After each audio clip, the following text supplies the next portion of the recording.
16 বছর 7 মাস 4 দিন আমরা শ্বাসরুদ্ধকর একটি পরিবেশের মধ্যে অবস্থান করছিলাম, ঠিক কি না? 3 জন 4 জন নিয়েও যদি আমরা বসতাম তবু আমাদেরকে রাস্তায় রাস্তায় পাহারাদার নিয়োগ করা লাগতো, ঠিক কি না? যারা প্রোগ্রাম পরিচালনা করেছে, আমরা সংগঠন পরিচালনা করেছি, ইউনিয়ন দায়িত্বশীল ভাইয়েরা দুর্দিনে সংগঠনের হাল ধরেছেন। আমরা দেখেছি তাদের সাথে করে নিয়ে কত কষ্ট করে সংগঠন পরিচালনা করতে হয়েছে।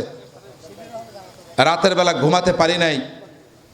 যখন সংবাদ পেয়েছি যে আজকে রাত্রে অভিযান হবে, তখন সকল দায়িত্বশীল ভাইদেরকে সতর্ক করার জন্য রাতের ঘুম শেষ, ঘুমাতে পারি নাই। এমনও দিন গেছে মাঠে মাঠে ঘুরেছি। আমার উপজেলার সেক্রেটারি এবং আমিরের দায়িত্ব পালন করা প্রায় 15টি বছর হলো। দায়িত্ব পালন করার পর থেকেই অশান্তি, কষ্ট, বিভিন্ন সময় বিভিন্ন পরীক্ষা, জালিমদের জুলুমের কথাগুলো অল্প সময়ে বর্ণনা করা আসলে সম্ভব নয়। আসসালামু আলাইকুম রহমতুল্লাহি ওয়া বারাকাতুহু। আলহামদুলিল্লাহি রাব্বিল আলামিন, ওয়াসসালাতু ওয়াসসালামু আলা রাসূলিহিল কারীম ওয়া আলা আলিহি ওয়া আসহাবিহি আজমাইন। দক্ষিণ পূর্ব এশিয়ার মানবতাবাদী সংগঠন বাংলাদেশ জামায়াত ইসলামী জুনিয়াদা ইউনিয়ন শাখা কর্তৃক আয়োজিত বৈষম্য বিরোধী ছাত্র আন্দোলনের শাহাদাত বরণকারী শহীদ ভাইদের স্মরণে দোয়া ও আলোচনা সভার মধ্যমণি যিনি আমাদেরকে হাঁটি হাঁটি পা পা করে তিলে তিলে সংগঠনকে কিভাবে সংগঠন পরিচালনা করতে হয় এই শিক্ষকের দায়িত্ব পালন করেছেন অভিভাবক, মিরপুর উপজেলার সাবেক উপজেলা চেয়ারম্যান, কুষ্টিয়া 2 মিরপুর ভেড়ামার আসনের আগামী দিনের মাননীয় সংসদ সদস্য প্রার্থী, বাংলাদেশ জামাত ইসলামী কুষ্টিয়া জেলার জেলা নায়েবে আমির, গণমানুষের নেতা জননেতা জনাব আব্দুল গফুর সাহেব হাফেজাহুল্লাহ। আল্লাহ তাআলা তার গোলামকে কবুল করুন বলি আমিন।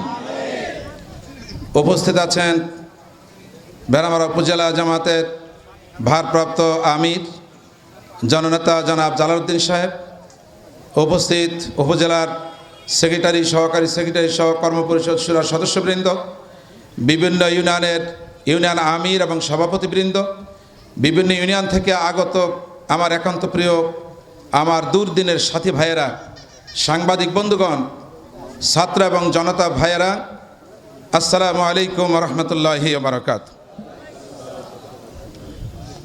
আপনারা সকলে ভালো আছেন তো? প্রিয় বন্ধুগণ, একটা কথা আছে, অল্প শোকে কাতর, অধিক শোকে পাথর। 16 বছর 7 মাস 4 দিন আমরা শ্বাসরুদ্ধকর একটি পরিবেশের মধ্যে অবস্থান করছিলাম, ঠিক কি না? 3 জন 4 জন নিয়েও যদি আমরা বসতাম তবু আমাদেরকে রাস্তায় রাস্তায় পাহারাদার নিয়োগ করা লাগতো, ঠিক কি না? যারা প্রোগ্রাম পরিচালনা করেছে, আমরা সংগঠন পরিচালনা করেছি, ইউনিয়ন দায়িত্বশীল ভাইয়েরা দুর্দিনে সংগঠনের হাল ধরেছেন। আমরা দেখেছি তাদের সাথে করে নিয়ে কত কষ্ট করে সংগঠন পরিচালনা করতে হয়েছে। রাতের বেলা ঘুমাতে পারি নাই। যখন সংবাদ পেয়েছি যে আজকে রাত্রে অভিযান হবে, তখন সকল দায়িত্বশীল ভাইদেরকে সতর্ক করার জন্য রাতের ঘুম শেষ, ঘুমাতে পারি নাই। এমনও দিন গেছে মাঠে মাঠে ঘুরেছি। আমার উপজেলার সেক্রেটারি এবং আমিরের দায়িত্ব পালন করা প্রায় 15টি বছর হলো। দায়িত্ব পালন করার পর থেকেই অশান্তি, কষ্ট, বিভিন্ন সময় বিভিন্ন পরীক্ষা, জালিমদের জুলুমের কথাগুলো অল্প সময়ে বর্ণনা করা আসলে সম্ভব নয়। প্রিয় ভাইয়েরা, যেই দিন আমাদের একজন বোন রোকন নাসিমা, তাকে জঙ্গির সাথে সম্পৃক্ততার অভিযোগ করে যখন তাকে অ্যারেস্ট করা হচ্ছে তালতলায়, একজন মহিষী নারী, একজন সৎ, যে নারীরা ইন্তেকাল করার আগে বলতো যে আমার গোসলটা যেন নাসিমা খাতুন করায় মৃত্যুর পরে, সেই নাসিমাকে অ্যারেস্ট করা হয়েছে জঙ্গির অভিযোগে। এমনকি সেই বাড়ি থেকে যারা ভাড়া থাকতো তাকে নিয়ে ক্রস ফায়ার দেওয়া হয়েছে হাওয়াখালী মাঠে, বোমের আবিষ্কার করা হয়েছে, গাড়িতে করে বোম নিয়ে আসা হয়েছে। ওই দিনটা আমার খুব বেশি মনে পড়ে। তাকে বারবার জিজ্ঞেস করেছে এই উপজেলার আমিরকে, সেক্রেটারিকে, জেলার দায়িত্ব পালন করে কে, আপনি খালি একবার নামটা বলেন। তিনি নামটা না বলার কারণে তাকে শারীরিক টর্চার করেছে, মহিলা নারীদেরকে দিয়ে তাকে নির্যাতিত করা হয়েছে। সেই দিন আমার কাছে সংবাদ আসলো, আমি আমার ছেলেটা নিয়ে আমি ঘরে, রাজশাহী থেকে আমার এক মামা শ্বশুর আমাকে বললেন, আমার শাশুড়িকে বললেন যে আপনার জামাই তো অ্যারেস্ট হয়ে গেছে, ঘরের চতুর্পাশে পুলিশ, আর্মি, বিডিআর, আপনারা কি জানেন? আমরা তখন, আমি ফজর নামাজ পড়ে ঘুমিয়ে আছি, জানালা খুলে দেখি র্যাব, আর্মি, পুলিশ, বিডিআর সব ঘেরাও করা। আমার তখন চিন্তা হলো যে আমার এই ঘরের ভিতরে সব ফাইলগুলো, এই মুহূর্তে যদি আমি ফাইলগুলো না সরাই তাহলে এই সংগঠনটা বিরাট একটা বিপদের মধ্যে পড়ে যাবে। এখানে আমাদের কর্মীদের তালিকা, সমর্থকদের, সহযোগীদের তালিকা, রোকনদের তালিকা, দায়িত্বশীলদের তালিকা। আমি তখন সেই ঘরটার মধ্যে, আমি যার বাসায় ভাড়া ছিলাম তিনি আমাকে পিছনের দরজার একটা তালার চাবি দিয়েছিলেন, বলছিলেন যে কোনো বিপদে পড়লে আপনি এই দরজা দিয়ে চলে যাবেন। সেই ভাইটা সেরকম নামাজ কালাম পড়ে না, কিন্তু আমার নির্বাচনের সময় তিনি সহযোগিতা করেছেন এবং তিনি আমার পাশে ছিলেন।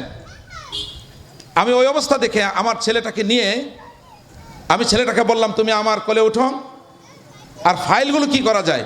আমার মেয়েটা আরেক রুমে ছিল। আমার মেয়ে আমাকে বলছে, আব্বু তুমি এই ফাইলগুলো, তুমি যদি বের হও তাহলে ওরা যদি দেখে এই ফাইলগুলো, সাথে সাথেই কিন্তু সংগঠন ক্ষতিগ্রস্ত হয়ে যাবে। আমার মেয়েটা এবং ছেলেটা তারা সংগঠন নিয়ে এত পেরেশানির ভিতরে পড়ে গেছে, তারা দাঁড়িয়ে দাঁড়িয়ে কাঁদছে, বলছে আব্বু তুমি বের হবে না, আমরা বের হয়ে যাবো সেনাবাহিনীর সামনে দিয়ে এই ফাইলগুলো নিয়ে, তুমি চিন্তা করো না। ওরা কাঁদছে, ভয় পাচ্ছে। আমার 4 রাস্তার মোড়ের যে বাড়িটা, পুরো রাস্তা সেনাবাহিনী দিয়ে ভর্তি, পুলিশ, বিডিআর দিয়ে ভর্তি, র্যাব দিয়ে ভর্তি।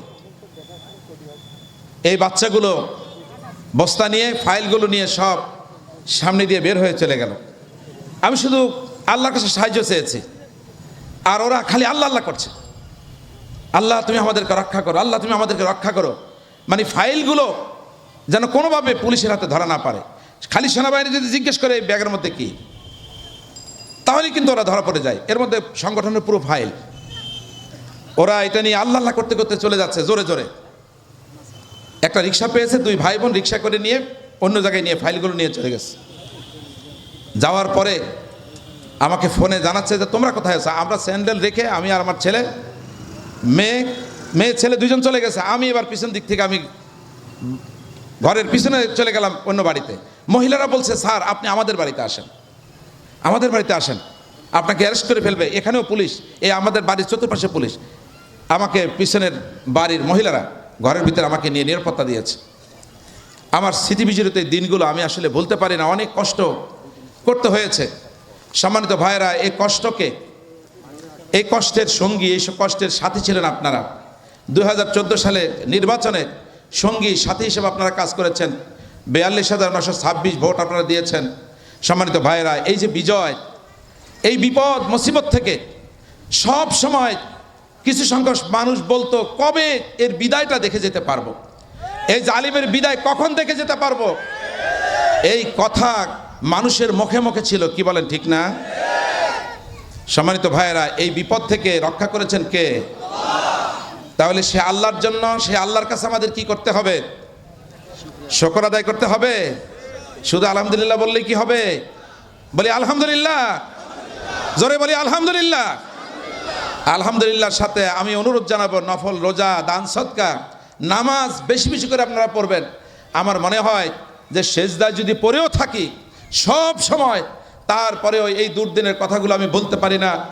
আমরা হারিয়েছি আমাদের মাওলানা মতিউর রহমান নিজামী, আমরা হারিয়েছি কোরআনের পাখি আল্লামা সাঈদী, আমরা হারিয়েছি মীর কাসেম আলী, আমরা হারিয়েছি আমাদের মুজাহিদ ভাইকে, আমরা হারিয়েছি ইসলামী ছাত্র শিবিরের অসংখ্য ছাত্রদের, যাদের রক্ত এই মাটিতে পড়েছে। আমাদের ভাইরা বলতেন যে এই জমিনেরও শহীদের রক্ত ঝরে। সেই জমিনটা কোরআনের জন্য আল্লাহ তাআলা মঞ্জুর করে নেন। আমরা সেই সময় আমাদের অনেক ভাইরা হতাশ হয়ে যেত।